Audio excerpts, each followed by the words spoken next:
రావడం జరిగిందనే సత్యాన్ని మనం గమనించాలి.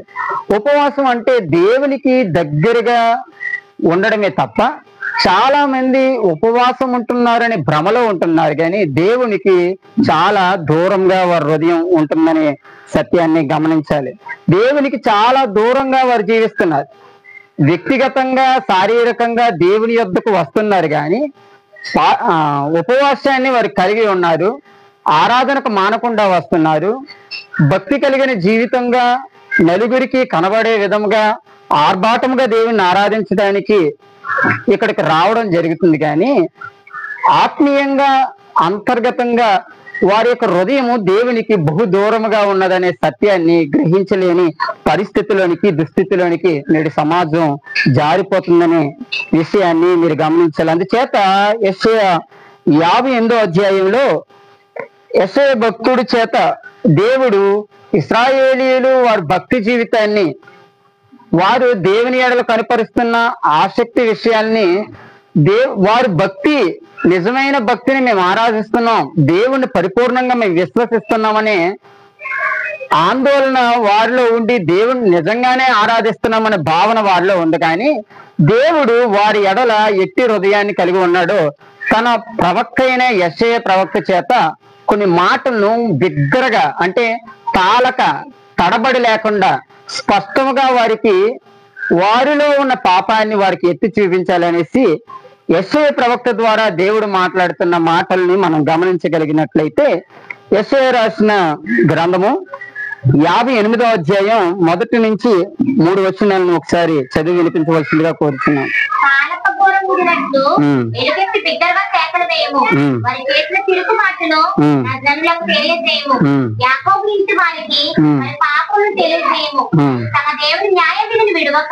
నీటిని అనుసరించు వారినైనట్టు అనుదినము వారిని ఆయన విచారణ చేయొచ్చు, నా మార్గమును తెలుసుకోననిచ్చ కనుపరచెదరు. తమకు న్యాయమైన తీర్పులు తీర్చవలనని వారు అడుగుదురు.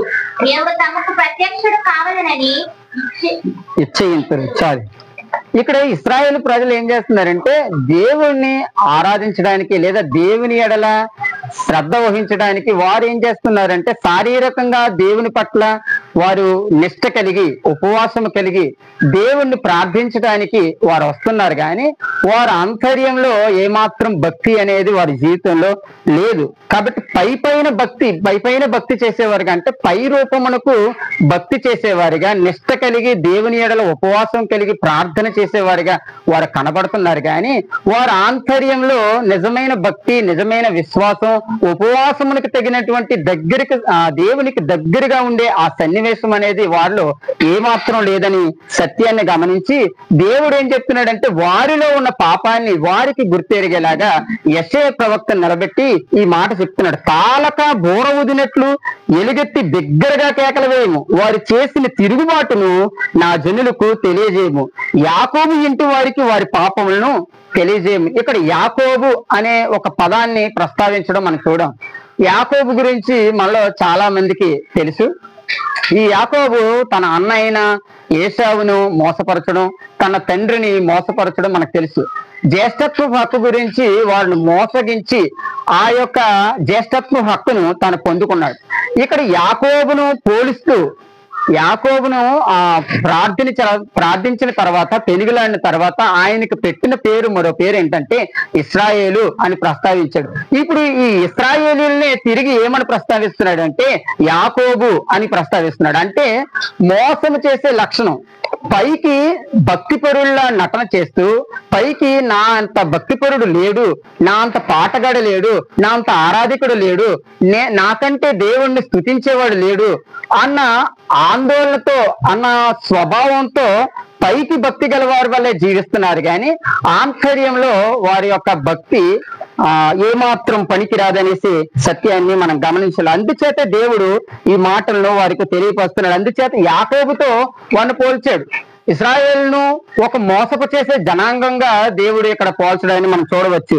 యాకోబు ఇంటి వారికి వారి పాపములను తెలియజేయము, తమ దేవుని న్యాయ విధిని విడవక నీతిని అనుసరించువారైనట్టు, అంటే నీతిని నిజంగా అనుసరించట్లేదు, నీతిని అనుసరించువారైనట్టు అని ఇక్కడ ప్రస్తావించబడింది. అంటే అర్థం ఏంటి?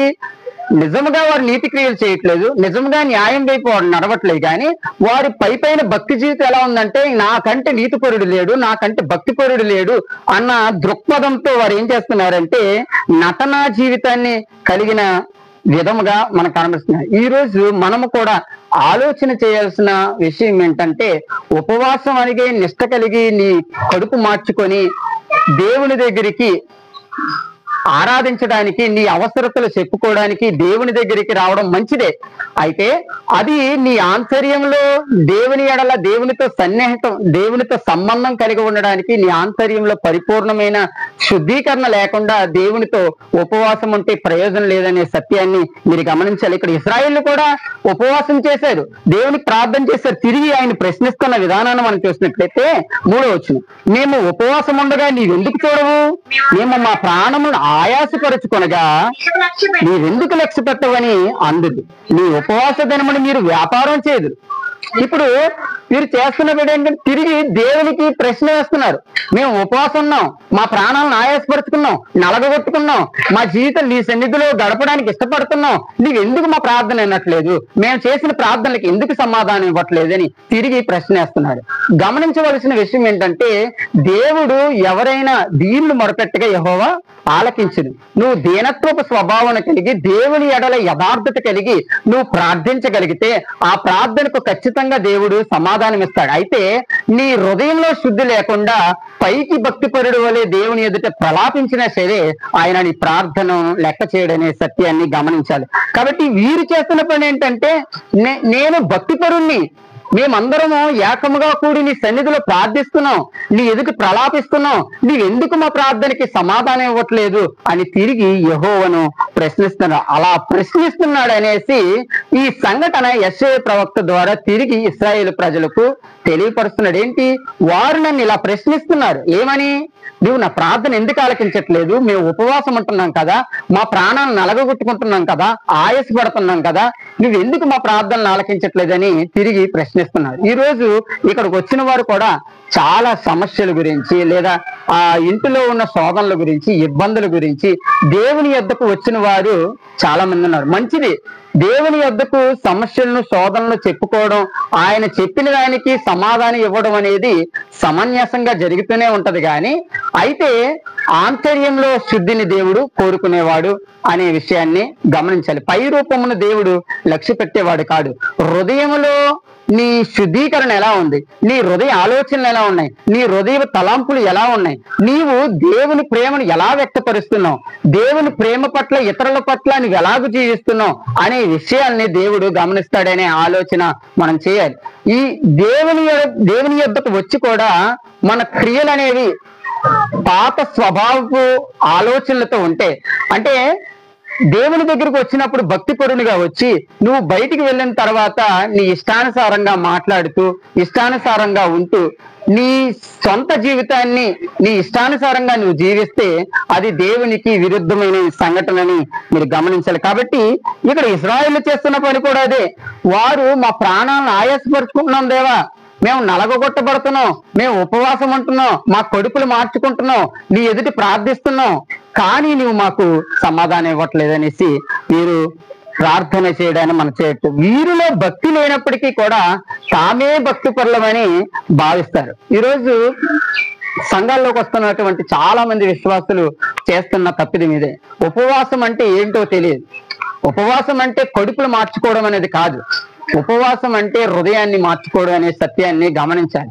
అంటే దేవునితో నువ్వు సంబంధం కలిగి ఉండడానికి, దేవునితో ఒక సహవాసాన్ని కలిగి ఉండడానికి, దేవునికి దగ్గర కావటానికి నీ హృదయాన్ని ఎంత శుద్ధీకరించుకోగలుగుతావో అది నీ దేవుని సన్నిధికి వచ్చి శుద్ధీకరించుకోవడానికి దేవుడిచ్చే అవకాశం అనే సత్యాన్ని గమనించాలి. కాబట్టి ఉపవాసం అనేది దేవునితో దగ్గరయ్యే సహవాసం, అంతేగాని మన కొడుకులు మార్చుకొని మన భక్తి జీవితాన్ని ఏదో బయటికి అందరికి నలుగురికి భక్తిపరుడిగా జీవిస్తున్నాను, ఈయనని మించిన భక్తిపరుడు లేడు, ప్రతి దినము ప్రతి ఆదివారం సన్నిధికి వెళ్ళిపోతుంది, ప్రతి ఆదివారం ఉపవాసం ఉంటుంది, ఇలా ఇతరులు నీ గురించి సాక్ష్యం చెప్తున్నప్పుడు అప్పుడు పైకి నువ్వు భక్తిపరుడులా కనబడుతున్నావు, కానీ దేవుడి దృష్టిలో నువ్వు భక్తిపరుడుగా కనబడట్లేదు అనే సత్యాన్ని గమనించాలి. ఎందుకంటే ఆయన పై రూపమును చూసే దేవుడు కాదు, ఆయన హృదయ అంతరింద్రియములను పరిశీలించగలిగిన దేవుడు అన్నాడే సత్యాన్ని. సమూయేలు రాజును అభిషేకించడానికి యెష్షయి కుమారుల దగ్గరికి వెళ్ళినప్పుడు వారందరూ కూడా ఆ కుమారులను వరుస క్రమంలో పంపిస్తున్నప్పుడు దేవుడు ఏం చేశాడంటే పెద్ద కుమారుని యెష్షయి 7 కుమారుల్ని కూడా పంపించాడు. వారందరూ కూడా సరితగిన వారు. మరి ఒకడు ఉన్నాడు ఆయన చెప్తే వాడు ఎందుకు పనికిరాడని యెష్షయి అంటున్నాడు. వాడు గొడ్లు కాచుకుంటాడు, ఎందుకు పనికిరాని వాడు, అలాంటి వాడిని ఎందుకు పిలుస్తాం, ఆడు యుద్ధానికి పనికిరాడనేసి యెష్షయి ప్రవక్త చెప్పినప్పుడు అప్పుడు సమూయేలుతో దేవుడు ఏమంటాడంటే నీవు పై రూపమును చూస్తున్నా కానీ నేను పై రూపమును చూసే దేవుని కాదు, హృదయ ఆంతర్యాన్ని చూడగలిగే దేవుడే అన్నాడని అక్కడ చెప్పడాన్ని మనం చూడవచ్చు. కాబట్టి ఈ ఇశ్రాయేలు చేస్తున్న ఉపవాసం దేవునికి అనుకూలంగా లేదు. దేవునికి అనుకూలంగా లేని ఉపవాసం నువ్వు ఎలాగూ చేసినా, నువ్వు ఎంత నలిగిపోయినా అది దేవునికి అంగీకారంగా ఉండదనే విషయాన్ని గమనించాలి. మరి ఎప్పుడు నీ ప్రార్థనకి సమాధానం దొరుకుతుంది? ఎప్పుడు నువ్వు ఉపవాసంలో దేవునితో గడిపడానికి వచ్చినప్పుడు నీ ప్రార్థనను అంగీకరించి నీకు ప్రతిఫలం దేవుడు ఇవ్వగలుగుతాడు. అసలు నిజమైన ఉపవాసం అంటే ఏంటి అని మనం ఎప్పుడైనా ఆలోచన చేయగలిగామా? ఉపవాసంతో ఉండటానికి ఇష్టపడుతున్నాం కానీ ఉపవాసం యొక్క ప్రాముఖ్యతను మనం గ్రహించలేని స్థితిలోనే ఉండిపోతున్నాం. ఉపవాసం అంటే ఆచరణ కాదండి. పైన భక్తిపరులు అంటే మనమే మాస్క్ వేసుకొని లోపల ఆంతర్యంలో శుద్ధి లేదు, పరిశుద్ధత లేదు, దేవుడు అంటే పూర్తి అవగాహన లేదు.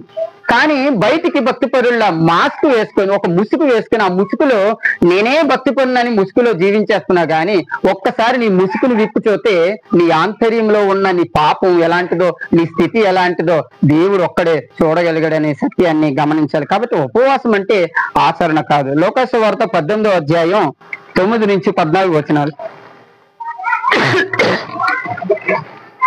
లోకాసువార్త తమ్ము నమ్ముకుని ఇతరులు తృణీకరించుకునేలో ఆయన ఈ ఉపమానం చెప్పారు. ప్రార్థన చేయుటకు 2 మనుషులు దేవాలయంలోకి వెళ్ళి వారిలో ఒకడు పరిసయ్యుడు, ఒకడు సుంకరి.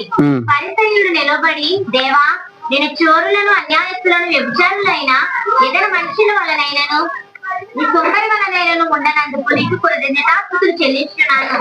వారములకు 2 మార్లు ఉపవాసం చేయొచ్చు. చూడండి, ఇక్కడ 2 వ్యక్తులు దేవుని దగ్గరికి ప్రార్థన చేయడానికి వెళ్ళారు.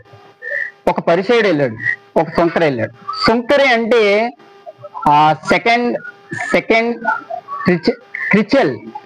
క్రిచల్ అంటారు. అంటే అణగారిన జనాంగంగా వారిని పట్టించుకోరు, వారిని తక్కువగా చూసేటువంటి జనాంగం. అటువంటి స్వభావం కలిగిన సుంకరిని పరిసయ్యుడు, ఒక పేరు ప్రఖ్యాత పొందిన వ్యక్తి,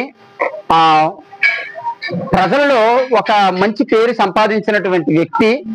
ఈ వ్యక్తి కూడా, వీరిరువురు కూడా దేవుని దగ్గరికి వెళ్ళారంట. వెళ్ళి దేవుని దగ్గర ప్రార్థన చేస్తున్నారు. వీరు ప్రార్థన చేస్తున్నప్పుడు పరిసయ్యుడు చేసే ప్రార్థనను మనం ఒకసారి చూసినట్లయితే,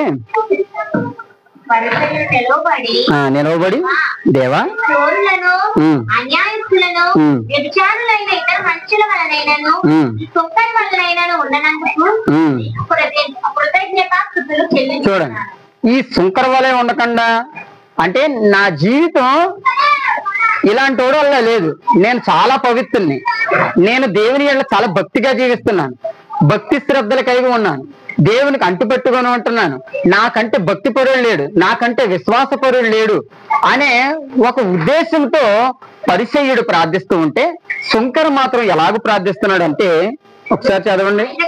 దూరంగా నిల్చుండి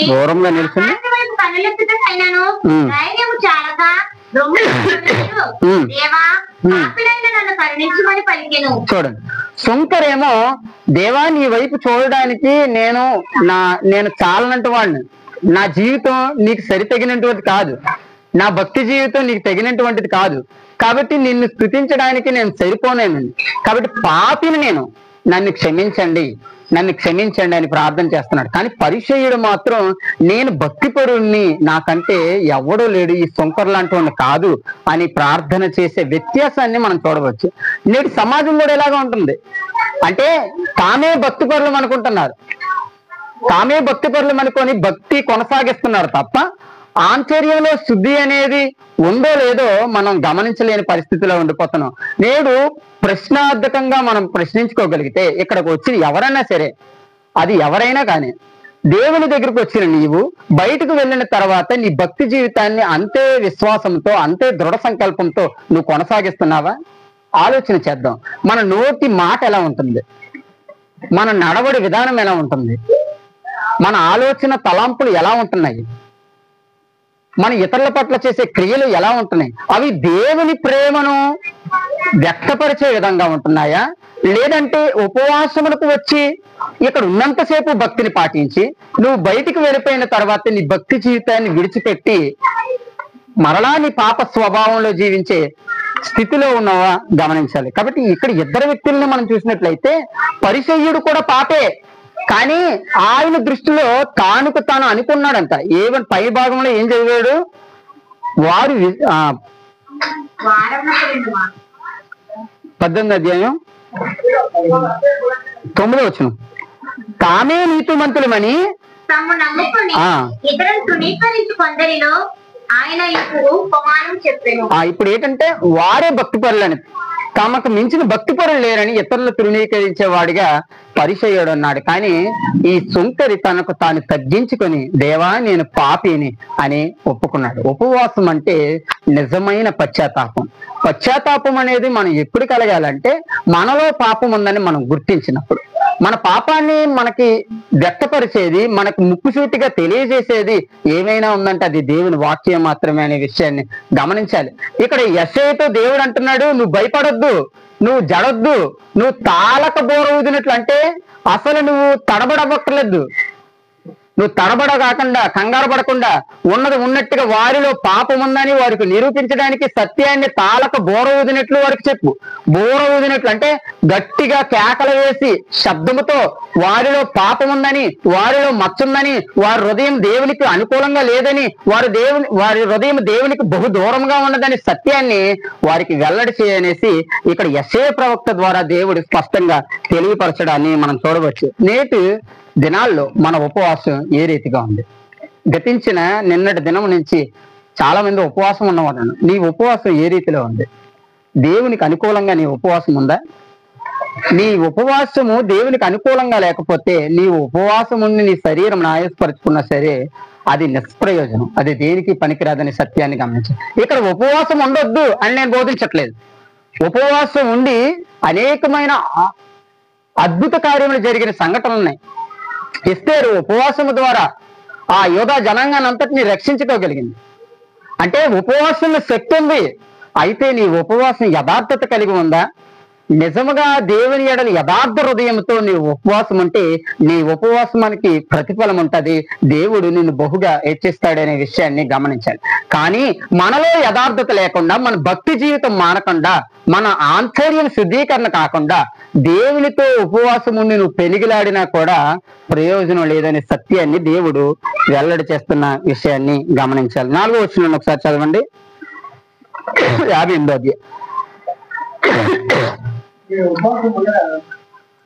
అధ్యాయం 4వ వచనం. యెషయా మీరు కలహపడుచు వివాదము చేయొచ్చు అన్యాయంగా గుద్దులాడుచు ముందురు మీ కంఠధ్వని పరమున నిలబడినట్లుగా మీరు ఇప్పుడు ఉపవాసం ముందు అంటే ఉపవాసము నాకు అనుకూలమా అని దేవుడు ప్రశ్నిస్తున్నాడు. ఏమని ప్రశ్నిస్తున్నాడు? మీరు కలహాలు పడతారు, గొడవలు పెట్టుకుంటారు, గుద్దులాటలు ఉంటాయి, కొప్పు పెట్టుకొని ఈడ్చేసుకుంటారు. వాడి మాట ఈడు మాట్లాడతాడు, ఈడు మాట ఆడు మాట్లాడతాడు, వ్యర్థమైన మాటలన్నీ మాట్లాడతారు. కానీ దేవుని దగ్గరకు వచ్చి పరిశుద్ధుడిగా మోకాలు వేసి నా అంత పరిశుద్ధుడు లేదని మీరు భావిస్తూ ఉంటారు. అది నాకు అనుకూలమైన ఉపవాసమా అని దేవుడే ప్రశ్నించడం మనం గమనించవచ్చు. ఆ 5వ వచనాన్ని, మనుష్యుడు తన ప్రాణమును బాధపరుచుకొనవలసిన దినం అతిదేనా? ఒకడు జమ్ము వలె తల వంచుకొని గోనెపట్ట కట్టుకొని బూడిద పరుచుకొని కూర్చుండుట ఉపవాసమా? అట్టి ఉపవాసం యెహోవాకు ప్రీతికరమని మీరు అనుకుందిరా? ఇక్కడ ఏమన్నాడు అంటే, గోనెపట్ట కట్టుకొని దుఃఖముఖం వేసుకొని కన్నీరు కాచేసు, నిజంగా కన్నీరు అనేది స్పష్టంగా ఎవరికం వస్తుందో లేదో నాకు తెలియదు, కానీ చాలా మంది నటనా జీవితం, వారి లోపల ఏమీ ఉండదు, నిజమైన భక్తి లేదు, కానీ నేనే భక్తిపరులమని అనేకులకు తెలియపడాలని, అనేకులకు నా అంత భక్తిపరుడు లేడు అని తెలియజేయడానికి ఏం చేస్తారంటే వారు ఉపవాసం ఉంటూ దొంగ ఏడుపు ఏడుస్తూ ఉంటారు. అది పరిపూర్ణమైన ఏడుపు కాదు, పరిపూర్ణమైన పశ్చాత్తాపం కాదు. అటువంటి దాన్ని దేవుడు అంగీకరించడు. సుమి, నీ హృదయం యథార్థత కలిగి ఉండి నీవు ఉపవాసం ఉన్నా లేకపోయినా దేవుని ఎడల యథార్థ హృదయం కలిగి ఆయన సన్నిధిలోనికి వచ్చి ఆయన ఆజ్ఞ అనుసారంగా నువ్వు నడుచుకోగలిగితే అప్పుడు నీ ఉపవాసాన్ని దేవుడు అంగీకరిస్తాడు. అలాగూ కాకుండా నువ్వు ఎంత భక్తి చేసి నలిగిపోయినా సరే, దేవుని సన్నిధిలో నువ్వు ఎంత పని విస్తారంగా చేసినా సరే నీ హృదయము దేవుడు చూస్తాడు. యెహోవా హృదయమును విరిగి నలిగిన హృదయాన్ని కోరుకుంటున్నాడు. ఆయన విరిగి నలిగిన హృదయాన్ని మాత్రమే కోరుకునే దేవుడు. కాబట్టి మన ఉపవాసం ఏ విధంగా ఉందో ఆలోచన చేసుకున్నాం. మన పరిస్థితి మారాలి. ఉపవాసం ఉంటున్న నీవు దేవునికి అనుకూలంగా నేను ఉంటున్నానా, దేవుని సన్నిధికి నేను చేరువవుతున్నానా, దేవుని సహవాసంలో నేను ఎదుగుతున్నానా, దేవుని మాటకు విధేయత చూపుతున్నానా అని ప్రశ్నార్థకమైన ప్రశ్నలు మన జీవితంలోనికి వేసుకొని దానికి అనుకూలంగా నడుచుకోవడానికి మనం ఇష్టపడుతున్నప్పుడే పరిపూర్ణంగా నువ్వు దేవుని ఎడల నీ హృదయాన్ని కుమ్మరించి ఉపవాసం ఉండాలి.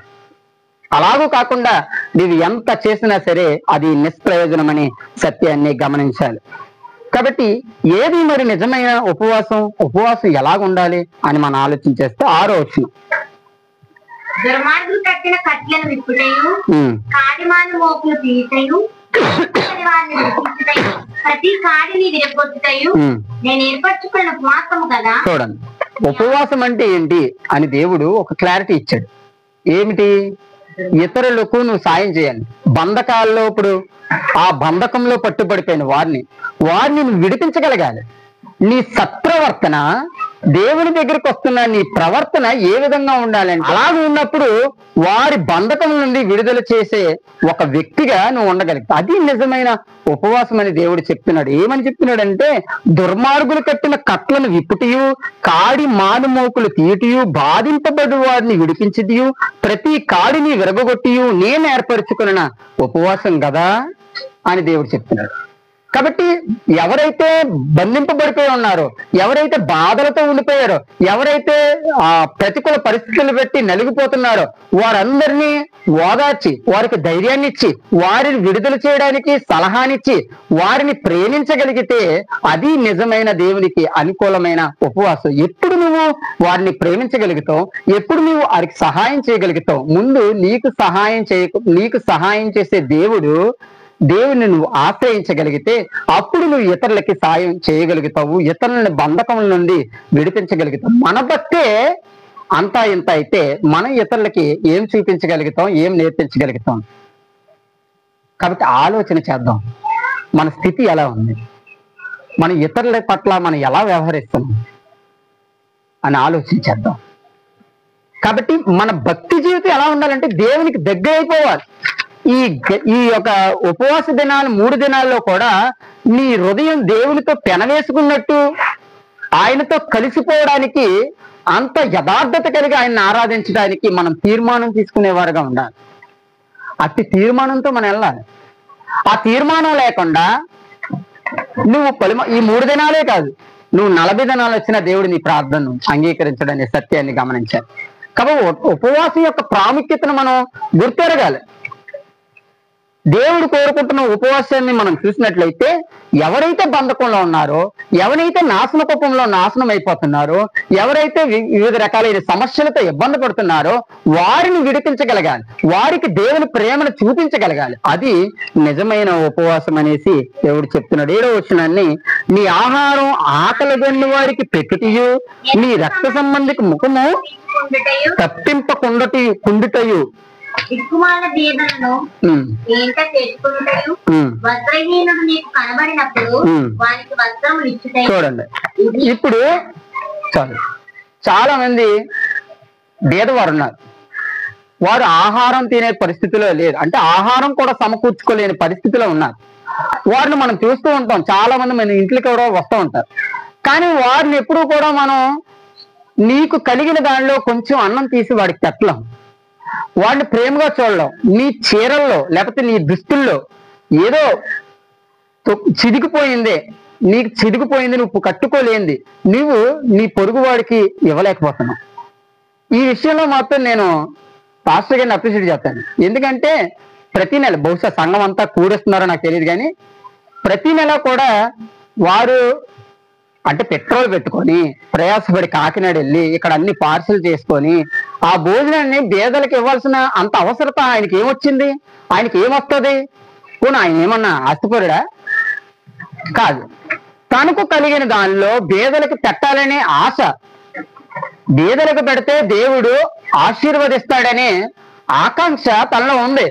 కాబట్టి ప్రతి నెల కూడా మానకుండా అది ఒక పనిగా, ఒక భారముగా, బాధ్యతగా దాన్ని ఆయన చేస్తూ ఉంటాడు. దానికి సంఘస్థులు కూడా సహకరిస్తూ ఉంటారు. దేవుడు మిమ్మల్ని కూడా దీవిస్తాడు. అయితే అది దేవుడు కోరుకుంటుంది. ఎప్పుడు నిజమైన ఉపవాసం అంటే నువ్వు పక్కవాడిని ప్రేమించగలగాలి. దేవుడు నిన్ను వలే నీ పొరుగు వాడిని ప్రేమించమనేసి ఆజ్ఞ ఇచ్చాడు. నిన్ను వల్ల నీ పొరుగు వాడిని ప్రేమించడం అంటే ఏంటి? నువ్వేం తింటున్నావో పొరుగుడికి కూడా అదే తినగలగా. నువ్వేం కట్టుకుంటున్నావో పొరుగుడికి కూడా అది ఇవ్వగలగాలి.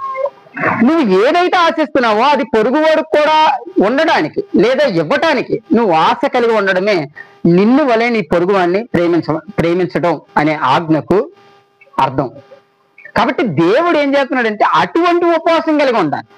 దేవుడు ఉపవాసం అంటే దేవుని లక్షణాన్ని మనం అలవరుచుకోవడం, మన జీవితంలో దాన్ని అలవరుచుకొని దాన్ని ప్రతిబింబింపచేయడం, నీలో ఉన్న దేవుని ప్రేమను ఇతరులకు కనపరచడం. ఇప్పుడు నీకు కలిగిన దానిని పట్టెడు అన్నాన్ని నువ్వు ఇతరులకు ఇచ్చినప్పుడు వాడు ఏమంటాడు తెలుసా? దేవుడిలా వచ్చావయ్యా, నువ్వే దేవుడివి అని అంటాడు. వాడికి తెలియదు, కానీ వాడికి నువ్వు దేవుళ్ళు అనిపిస్తున్నావు. కానీ నీవు ఇచ్చిన దాన్ని బట్టి దేవుడు నిన్ను అత్యధికంగా ఆశీర్వదిస్తాడనే సత్యాన్ని గమనించాలి. కాబట్టి ఏది నిజమైన ఉపవాసం అంటే మన సాటి వారిని కూడా మనవలే నేనే అన్న మాదిరిలోనికి తెచ్చుకొని వారిని ప్రేమించగలగడమే నిజమైన ఉపవాసం అని గమనించాలి. ఇదే కదా నాకు ఇష్టమైన ఉపవాసం. అలాగూని నీవు చేసిన ఎడల నీ వెలుగు వేకు చుక్కు వలె ఉదయించు. చాలు. ఇప్పుడు ఈ ఉపవాసం చేయడం వలన నీకు వచ్చిన ప్రయోజనం ఏంటి, నీకు దేవుడిచ్చే ఆశీర్వాదం ఏంటి అని మనం గమనించినట్లయితే ఆ కింద వచనాల్లో దాని గురించి ఉంది. అయితే ఏ ఉపవాసం దేవుడు కోరుకుంటున్నాడు? నీ సొంత కోరికలను, సొంత ఆశలను బట్టి స్వార్థపూరితమైన నీ ఆలోచనలు పెట్టి దేవునికి ప్రార్థన చేసే ఆ ఉపవాసాన్ని దేవుడు కోరుకోవట్లేదు. ఇతరులను ప్రేమించగలిగి ఇతరులకు సాయం చేయగలిగే, దేవుని ప్రేమను ప్రతిబింబింప చేయగలిగే ఆ ఉపవాసాన్ని దేవుడు కోరుకుంటున్నాడనే సత్యాన్ని గమనించాలి. ఇప్పుడు దేవుడు కోరుకుంటున్న ఆ ఉపవాసాన్ని మనం చేసినప్పుడు దేవుడు అత్యధికంగా మనల్ని ఆశీర్వదిస్తాడు.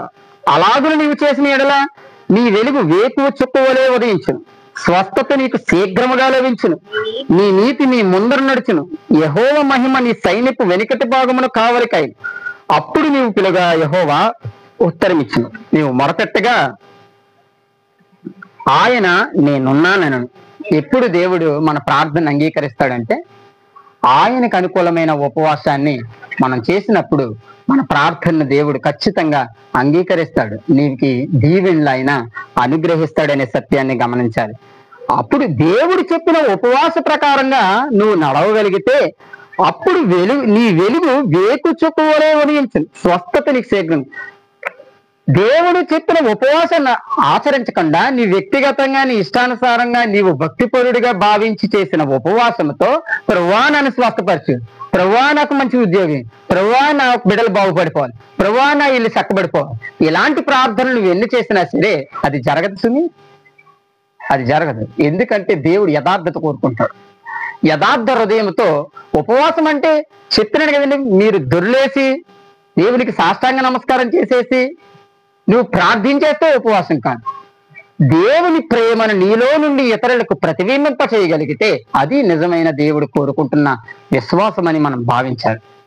ఆ విశ్వాసాన్ని మనం కలిగి ఉన్నప్పుడు, ఆ ఉపవాసాన్ని మనం చూపించగలిగినప్పుడు, ఆ దేవుని ప్రేమను మనం వ్యక్తపరచినప్పుడు దేవుడు నిన్ను ఆశీర్వదించకుండా ఉండలేడని విషయాన్ని గమనించి అప్పుడు నీకు స్వస్థతను అడగక్కర్లే. నా కుటుంబాన్ని బాగు చేయి, నాకు స్వస్థత దయచేయి, నా పిల్లల్ని ఆశీర్వదించి, అదేది కూడా నువ్వు అడగక్కర్లే. చూచుచున్న దేవుడు నమ్మదగిన వాడు కాబట్టి ఆయన నీకేం అవసరమో ఆయనే ఖచ్చితంగా అనుగ్రహిస్తాడనే సత్యాన్ని గమనించాలి. కాబట్టి నిజమైన ఉపవాసాన్ని చేయడానికి మనం ఇష్టపడాలి. నిజమైన ఉపవాసం చేయడానికి నిజమైన పశ్చాత్తాపం మన హృదయంలో కలిగి ఉందాం. అటువంటి పశ్చాత్తాప హృదయాన్ని మనం ఎప్పుడైతే కలిగి ఉంటామో దేవుడు మన ప్రార్థన తప్పకుండా అంగీకరిస్తాడు. కానీ ఇశ్రాయేలు చేస్తున్న తప్పిదం ఏంటంటే వారిలో పాపం ఉంది, మచ్చ ఉంది. వారు నిజమైన తిష్ట కలిగి దేవుణ్ణి ఆరాధించట్లేదు. వారు ఆచారపరంగా నామకార్థకంగా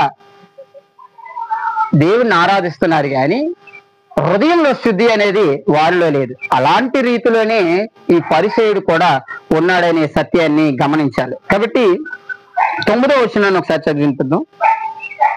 అప్పుడు నీవు పిలువగా యెహోవా ఉత్తరం ఇచ్చెను, నీవు మొరపెట్టగా ఆయన నేనున్నానెను. ఇతరులు బాధించుటయు, వేలు పెట్టి చూపి తిరస్కరించుటయు, చెడ్డదానిని బట్టి మాట్లాడుటయు నీవు మాని, ఆశించిన దానిని ఆకలి కొన్న వానికి ఇచ్చి, శ్రమపడిన వారిని తృప్తిపరిచిన ఎడల చీకటిలో నీ వెలుగు ప్రకాశించును, అంధకారం నీకు మధ్యాహ్నం అనే ఉండును. యెహోవా నిన్ను నిత్యము నడిపించును, క్షేమకాలమున ఆయన నిన్ను తృప్తిపరిచి నీ ఎముకలను బలపరిచించాలి. ఇప్పుడు ఈ ఇశ్రాయేలు ఏం చేశారంటే, ఎప్పుడైతే ఇలాంటి ఉపవాసం చేస్తావో, ఇతరులను ప్రేమించగలుగుతావో, ఇతరులకు నీకు కలిగిన దాన్ని ఇవ్వగలుగుతావో, అప్పుడు నేను నీకు సమాధానం ఇస్తాను, నిన్ను ఆశీర్వదిస్తాను అని చెప్పాడు. కానీ ఇశ్రాయేలు ఏం చేశారంటే దేవుడిచ్చిన ఆజ్ఞలను తృణీకరించారు. ఆజ్ఞలు లక్ష్య పెట్టలేదు, ఆజ్ఞానుసారంగా నడుచుకోలేదు. కానీ వారికి ఆశీర్వాదాలు కావాలని స్వార్థపూరితమైన ఆలోచనలతో ఉపవాసం ఉండి ప్రార్థన చేస్తున్నారు, తిరిగి దేవుణ్ణి ప్రశ్నిస్తున్నారు. నిర్గమాకాండం 20వ అధ్యాయం 10వ వచనంలో విశ్రాంతి దినాన్ని ఆచరించట్లో వారు విఫలమయ్యారు. విశ్రాంతి దినాన్ని పరిశుద్ధంగా ఆచరించమనేసి దేవుడు తెలియపరిచాడు. మోషే ద్వారా ఆజ్ఞలు ఇచ్చి వారికి తెలియపరిచాడు. మీరు విశ్రాంతి దినాన్ని పరిశుద్ధంగా ఆచరించాలి, అంటే మానకూడదు. ఆ దినాన్ని మీరు పడి పెట్టుకోకూడదు, వ్యాపారం పెట్టుకోకూడదు, ఏ పడిపాట్లు పెట్టుకోకూడదు. ఖచ్చితంగా దేవుడి దినాన్ని ఆచరించాలనేసి వారితో చెప్పినప్పుడు వారు చేసే పని ఏంటంటే దేవుని మాటను, దేవుని ఆజ్ఞానుసారంగా వారు నడుచుకోలేదు. వారు విశ్రాంతి దినాన్ని ఆచరించలేదు. అప్పుడు పనివారిని వారు ఒత్తిడికి గురి చేస్తున్నారు. అక్కడ రాయబడి ఉంది కదా, 4వ వచనం, మీరు కలహపడుచు, వివాదం చేయొచ్చు, అన్యాయంగా గుద్దులాడుచు ఉపవాసం ఉందరు, మీ కంటతోని పరమను వినబడినట్లుగా మీరు ఇప్పుడు ఉపవాసం ఉందరు. చివరిలైన మీ పనివారి చేత కఠినమైన పని చేయించదు. అంటే వారికి విశ్రాంతిని ఇవ్వట్లే. విశ్రాంతి దినం మన స్వార్థపూరితం కాదు, అందరికీ. నీ దగ్గర పని చేసే వరకు కూడా నువ్వు సెలవు ఇవ్వాలి. విశ్రాంతి దినం పరిశుద్ధంగా ఆచరించడానికి వారికి అవకాశం ఇవ్వాలి. అలాగే విశ్రాంతి దినాల్లో నువ్వు ఏ పనిపాట్లు పెట్టుకోకూడదు, ఏ వ్యాపార వ్యక్తులు పెట్టుకోకూడదు. వాటన్నిటిని కూడా విడిచిపెట్టి దేవుని ఆజ్ఞానుసారంగా నువ్వు నడుచుకోగలగాలి. అది నిజమైన ఉపవాసం. ఇవేమి చేయకుండా కూడా నేనే భక్తిపరుణ్ణి, నేను మానకుండా దేవుని దగ్గరికి వెళ్తున్నాను, దేవుడు నన్ను ఆశీర్వదించట్లేదేటి అని నువ్వు తిరిగి దేవుణ్ణి ప్రశ్నించడం ఎంతవరకు సమంజసం అనేది గమనించాలి. కాబట్టి ఇశ్రాయేలు చేసిన తప్పిదాన్ని మనం చేయకూడదు. మనము యథార్థత కలిగి దేవుని ఆరాధించేవారిగా ఉన్నాం. శుద్ధ హృదయంతో దేవునికి చేరువవడానికి ఇష్టపడాలి. కాబట్టి ఈ ఉపవాసమునకు అర్థాన్ని మనం గ్రహించాలి. దేవునికి దగ్గరగా నివసించడానికి మనం ప్రయత్నం చేసేవారుగా ఉండాలి. అటువంటి ప్రయత్నం చేసి దేవుడిచ్చిన మేలులను, ఆశీర్వాదాలను మనం పొందుకోవాలి. మనం పొందుకోవడం కాదు, కానీ మనం ఇతరులకు కూడా దానిని పంచేవారిగా ఉండాలి. ఆ ఆశీర్వాదాన్ని అనేకులకు ఆశీర్వాదకరంగా మార్చేవారిగా మనం ఉండాలి. కాబట్టి ఉపవాసానికి తగినట్టుగా మన భక్తి జీవితాన్ని మార్చుకుందాం. అది అంటే మనం దేవుడి దగ్గర ఉపవాసం ఉన్నామని, దేవునితో గడుపుతున్నామని ప్రజలకు ఎలా తెలుస్తుంది అంటే, నీలో క్రీస్తు ప్రేమను ప్రతిబింబింపజేయడం అంటే ఏంటి? అర్థం ఏం చేస్తుంది? మన ముఖాన్ని మనకు చూపిస్తుంది. అలాగే నీవు చేసే పని దేవుని ముఖాన్ని నీలో నుండి ప్రజలకి కనుపరిచే విధంగా నీ ప్రవర్తన ఉండాలనేసి ప్రవక్త ద్వారా దేవుడు మాట్లాడుతున్నాడు. కాబట్టి అటువంటి ఉపవాసాన్ని మనం కొనసాగించేవారిగా ఉండాలి, యథార్థత కలిగి దేవుణ్ణి ఆరాధించేవారిగా ఉండాలని అట్టి కృప పరిశుద్ధాత్మ దేవుడు మనకందరికీ దయచేయను గాక. ఆమేన్.